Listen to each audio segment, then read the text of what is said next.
ಶ್ರೀಕೃಷ್ಣಾಯ ನಮಃ. ವಸುದೇವಸುತಂ ದೇವಂ ಕಂಸಚಾಣೂರಮರ್ದನಂ ದೇವಕೀ ಪರಮಾನಂದಂ ಕೃಷ್ಣಂ ವಂದೇ ಜಗದ್ಗುರುಂ. ಬ್ರಹ್ಮಸ್ಥಾನ ಸರೋಜಮಧ್ಯವಿಲಸತ್ ಚೀತಾಂಶುಪೀಠಸ್ಥಿತಂ ಸ್ಫೂರ್ಜತ್ಸೂರ್ಯರುಚಿಂ ವರಾಭಯಕರಂ ಕರ್ಪೂರಕುಂದೋಜ್ವಲಂ ಶ್ವೇತಸ್ರಗ್ವಸನಾನುಲೇಪನಯುತಂ ವಿದ್ಯುದೃಚಾ ಕಾಂತಯ ಸಂಶ್ಲಿಷ್ಟಾರ್ಧತನುಂ ಪ್ರಸನ್ನವದನಂ ವಂದೇ ಗುರುಂ ಸಾದರಂ. ಶ್ರೀಗುರುಭ್ಯೋ ನಮಃ. ಲಂಬೋದರಂ ಪರಮಸುಂದರಮೇಕದಂತಂ ರಕ್ತಾಂಬರಂ ತ್ರಿನಯನಂ ಪರಮಂ ಪವಿತ್ರಂ ಉದ್ಯದ್ದಿವಾಕರ ಕರೋಜ್ವಲಕಾಯಕಾಂತಂ ವಿಘ್ನೇಶ್ವರಂ ಸಕಲವಿಘ್ನಹರಂ ನಮಾಮಿ. ತ್ವಾಂ ದೇವ ವಿಘ್ನದಲನೇತಿ ಚ ಸುಂದರೇತಿ ಭಕ್ತಿಪ್ರಿಯೇತಿ ಸುಖದೇತಿ ಫಲಪ್ರದೇತಿ ವಿದ್ಯಾಪ್ರದೇತ್ಯಗಹರೇತಿ ಚ ಯೇ ಸ್ತುವಂತಿ ತೇಭ್ಯೋ ಗಣೇಶವರದೋ ಭವ ನಿತ್ಯಮೇವ. ಶ್ರೀ ಮಹಾಗಣಪತಯೇ ನಮಃ.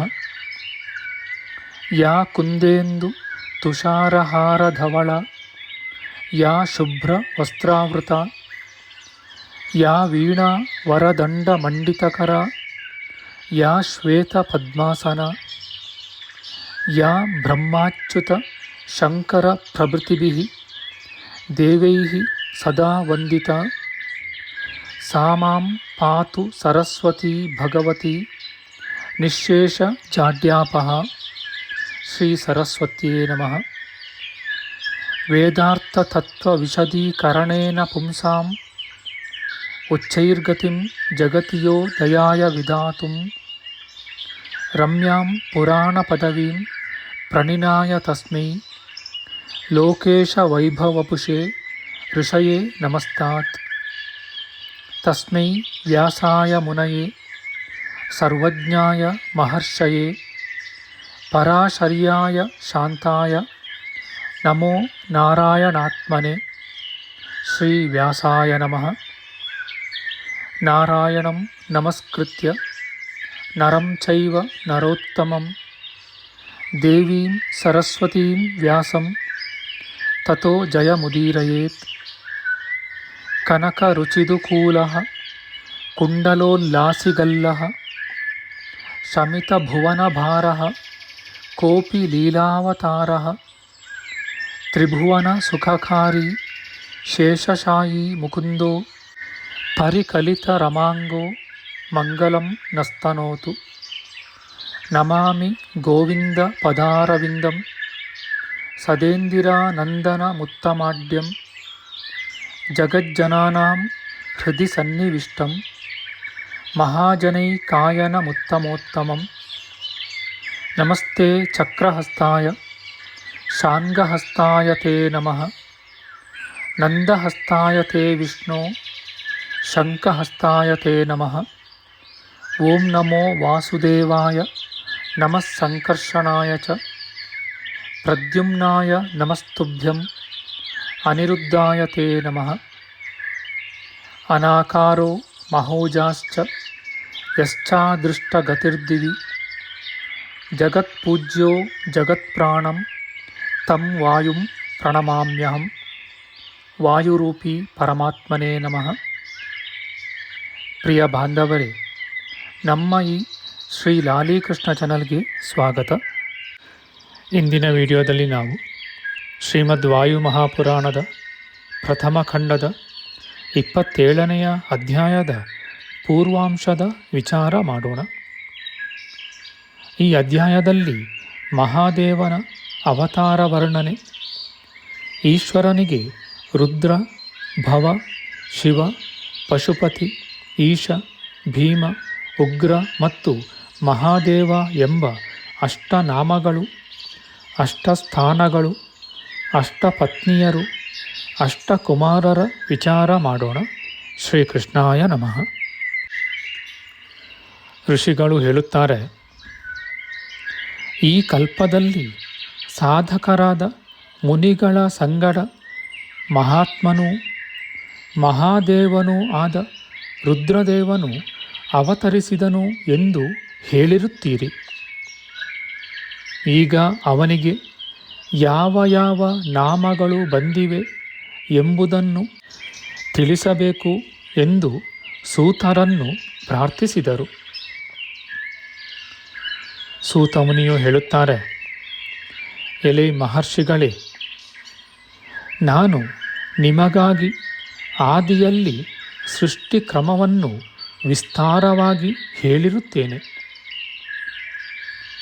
ಈಗ ಆ ಮಹಾದೇವನ ಅವತಾರಗಳನ್ನು ನಾಮಗಳನ್ನು ವಿಸ್ತಾರವಾಗಿ ಹೇಳುವೆನು ಕೇಳಿ. 8ನೆಯ ಕಲ್ಪವು ಕಳೆಯಲು ಮುಂದಿನ ಕಲ್ಪದಲ್ಲಿ ಯಾವ ಯಾವ ಪತ್ನಿಯರಲ್ಲಿ ಯಾವ ಯಾವ ಮಕ್ಕಳನ್ನು ಈಶ್ವರನು ಸೃಷ್ಟಿಸಿದನು ಎಂಬುದನ್ನು ವಿಸ್ತಾರವಾಗಿ ಹೇಳುವೆನು ಕೇಳಿ. ಬ್ರಹ್ಮನು ಕಲ್ಪದ ಆದಿಯಲ್ಲಿ ತನಗೆ ಸಮನಾದ ಪುತ್ರನು ಜನಿಸಬೇಕೆಂದು ಯೋಚಿಸುತ್ತಿರಲು ನೀಲಲೋಹಿತನಾದ ಕುಮಾರನು ಅವನ ತೊಡೆಯಿಂದ ಜನಿಸಿದನು. ಮಹಾ ತೇಜಸ್ವಿಯೂ ಘೋರ ರೂಪನೂ ಸುಸ್ವರವುಳ್ಳವನೂ ಆದ ಕುಮಾರನನ್ನು ತೊಡೆಯ ಮೇಲೆ ಧರಿಸಿದನು. ನೀಲಲೋಹಿತನಾದ ಆ ಕುಮಾರನು ಅಳುತ್ತಿರಲು ಅವನನ್ನು ಕುರಿತು, ಎಲೆ ಪುತ್ರನೇ, ಏಕೆ ಅಳುತ್ತೀಯೇ ಎಂದು ಬ್ರಹ್ಮದೇವನು ಕೇಳಿದನು. ಎಲೆ ಬ್ರಹ್ಮದೇವನೇ, ನನಗೆ ನಾಮಕರಣವನ್ನು ಮಾಡು ಎಂದು ಆ ಕುಮಾರನು ಹೇಳಲು, ದೇವನೇ, ನೀನು ರೋದನ ಮಾಡಿದ್ದರಿಂದ ರುದ್ರನಾಮಕನಾಗಿರುತ್ತೀಯೇ ಎಂದು ಬ್ರಹ್ಮನು ಹೇಳಿದನು. ಆಗ ಕುಮಾರನು ಪುನಃ ಅತ್ತನು. ಬ್ರಹ್ಮನು ಏಕೆ ಅಳುತ್ತೀಯೇ ಎಂದು ಪುನಃ ಕುಮಾರನನ್ನು ಕೇಳಲು, ಆ ಕುಮಾರನು ನನಗೆ 2ನೆಯ ನಾಮವನ್ನು ಕೊಡು ಎಂದು ಹೇಳಿದನು. ಎಲೆ ದೇವನೇ, ಭವ ಎಂಬ ಹೆಸರನ್ನು ಪಡೆ ಎಂದು ಬ್ರಹ್ಮನು ಹೇಳಲು ಕುಮಾರನು ಪುನಃ ಅತ್ತನು. ಏತಕ್ಕೆ ಅಳುತ್ತೀಯೇ ಎಂದು ಬ್ರಹ್ಮನು ಕುಮಾರನನ್ನು ಕೇಳಿದನು. ಆಗ ಕುಮಾರನು ನನಗೆ 3ನೆಯ ಹೆಸರನ್ನು ಕೊಡು ಎಂದು ಕೇಳಲು, ಶಿವನಾಮಕನಾಗಿರುತ್ತೀಯೇ ಎಂದು ಬ್ರಹ್ಮನು ಪುನಃ ಹೇಳಿದನು. ಮತ್ತೆ ಕುಮಾರನ ಅಳುವಿನ ಕಾರಣವನ್ನು ಬ್ರಹ್ಮನು ಕೇಳಿದಾಗ ಕುಮಾರನು ನನಗೆ 4ನೆಯ ನಾಮವನ್ನು ಕೊಡೆಂದು ಹೇಳುತ್ತಾನೆ. ಎಲೆ ದೇವನೇ, ನೀನು ಪಶುಪತಿಯಾಗಿ ಇರುತ್ತೀಯೇ ಎನ್ನಲು ಪುನಃ ರೋದಿಸಿದನು. ಏತಕ್ಕೆ ರೋದಿಸುತ್ತೀಯೇ ಎಂದು ಬ್ರಹ್ಮನು ಕೇಳಲು ಕುಮಾರನು ಇಂತೆಂದನು. ದೇವನೇ, ನನಗೆ 5ನೆಯ ನಾಮವನ್ನು ಕೊಡು ಎಂದು ಕೇಳಲು ನೀನು ಈಶನಾಮಕನಾಗಿ ಇರುತ್ತೀಯೇ ಎಂದು ಬ್ರಹ್ಮನು ಹೇಳಲಾಗಿ ಪುನಃ ರೋದನವನ್ನು ಮಾಡಿದನು. ಏಕೆ ಹೀಗೆ ಮಾಡುತ್ತೀಯೇ ಎಂದು ಬ್ರಹ್ಮನು ಕೇಳಿದನು.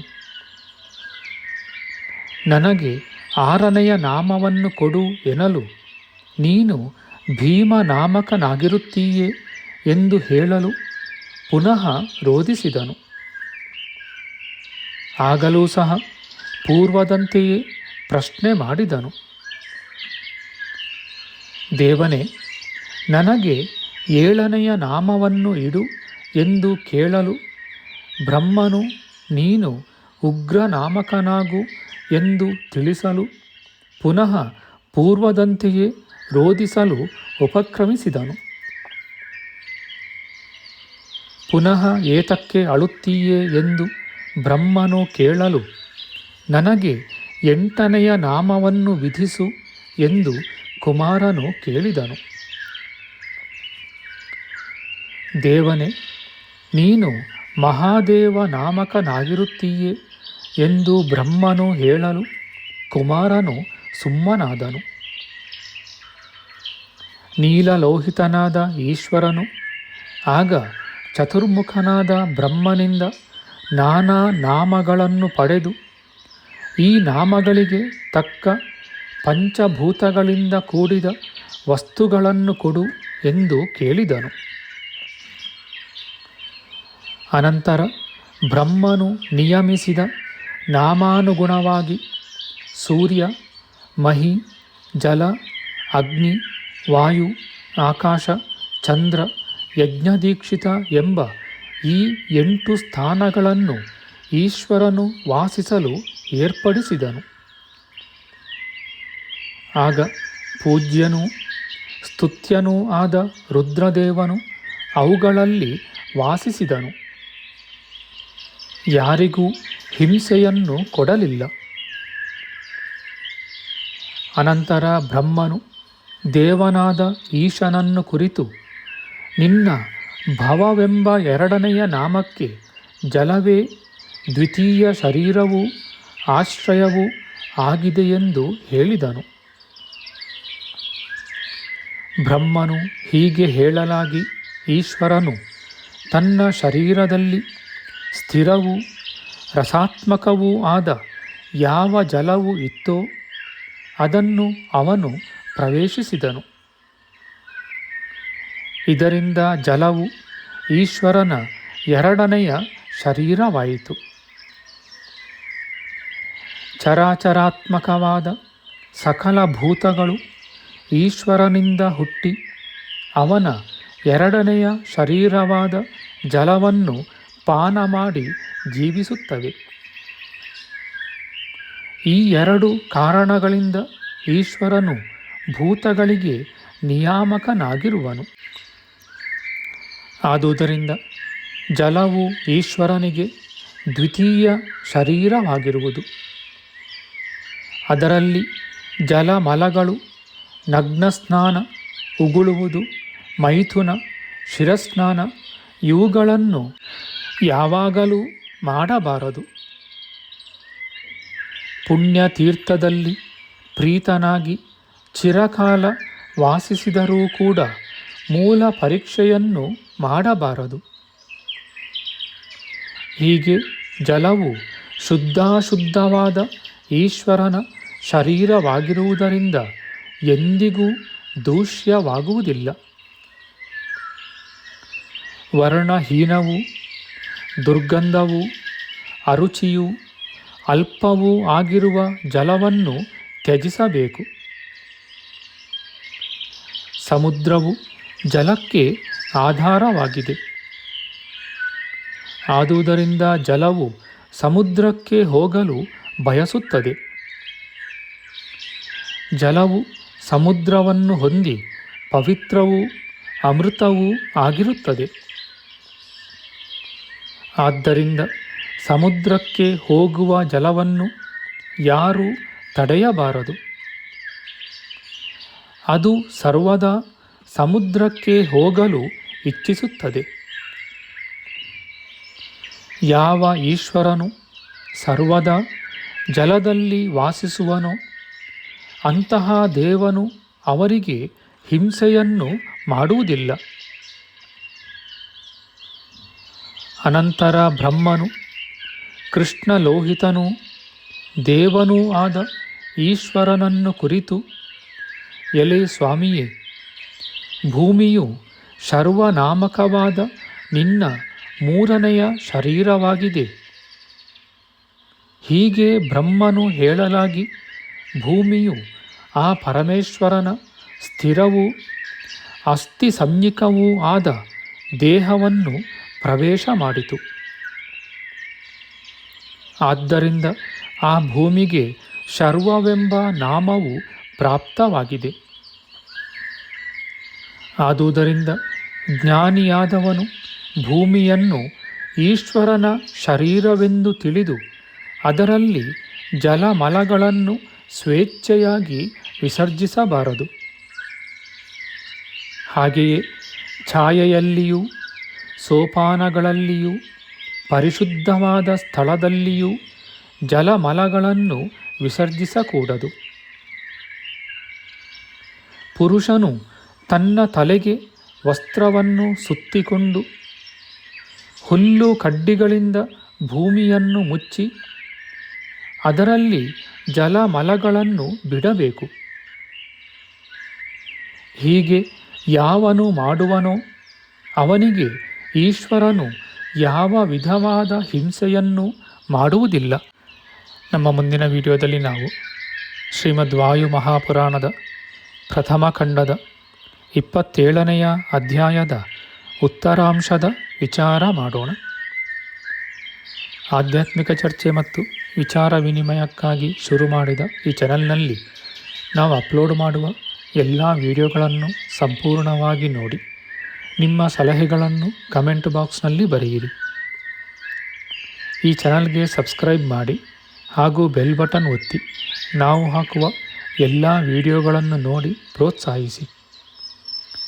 ಕೃಷ್ಣಂ ನಾರಾಯಣಂ ವಂದೇ ಕೃಷ್ಣಂ ವಂದೇ ವ್ರಜಪ್ರಿಯಂ ಕೃಷ್ಣಂ ದ್ವೈಪಾಯನಂ ವಂದೇ ಕೃಷ್ಣಂ ವಂದೇ ಪೃಥಾಸುತಂ. ಶ್ರೀಕೃಷ್ಣಾಯ ನಮಃ.